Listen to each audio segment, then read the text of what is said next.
రాణికి పులిమహారాజు పుడుతుంది. పుట్టిన తర్వాత ఈ వీళ్ళ కోటలో ఉన్న రాజేమో కోటలో ఉన్న వాళ్ళ భటులందరికీ బయటికి ఈ విషయం ఎవరికి పొక్కనివ్వకండి, జాగ్రత్తగా సీక్రెట్గా ఉంచండి అని చెప్తారనమాట.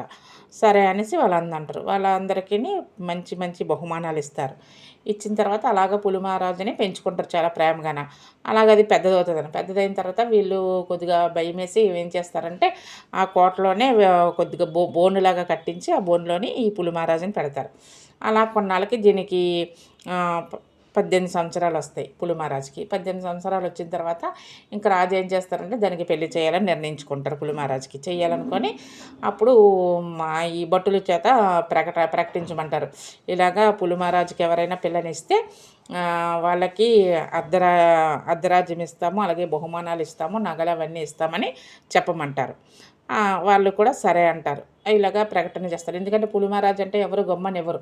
ఇంకా నెక్స్ట్ ఏంటంటే ఇలాగా ప్రకటన చేసినా వాళ్ళు కూడా చుట్టుపక్కల వాళ్ళంతా ఏంటనుకుంటారంటే ఈ పులిమహారాజు కదా, పులిమహారాజు అని పేరు పెట్టారు. అసలు పులిమహారాజుని ఎప్పుడూ కూడా ఎవరికీ చూపించలేదు, ఏదో ఏదో ఉండుంటుంది రహస్యం, అందుకనే ఎవరికీ చూపించలేదు అని ఎవరు కూడా ఈ ప్రకటన చేసినా కూడా ఎవరు కూడా పిల్లనివ్వరు. పిల్లనివ్వకపోతే ఆ ఊర్లోనే ఒక చివరన చిన్న పల్లెటూరు చివరన ఒక పూరుగుడిసె ఉంటుంది అనమాట. ఆవిడకి ఒక 2 కూతుర్లు ఉంటారు. అంటే ఒక కూతురు సవత కూతురు అనమాట. అయితే ఈవిడ ఆ ప్రకటన ఆలకించి ఎలాగైనా అంత డబ్బులు నగలు ఇస్తున్నారు, అవన్నీ తీసుకుంటే మంచిదని చెప్పి ఆశపడి సవతి కూతుర్ని వాళ్ళకి మేము పిల్లనిస్తామని వాళ్ళకి చెప్తుంది.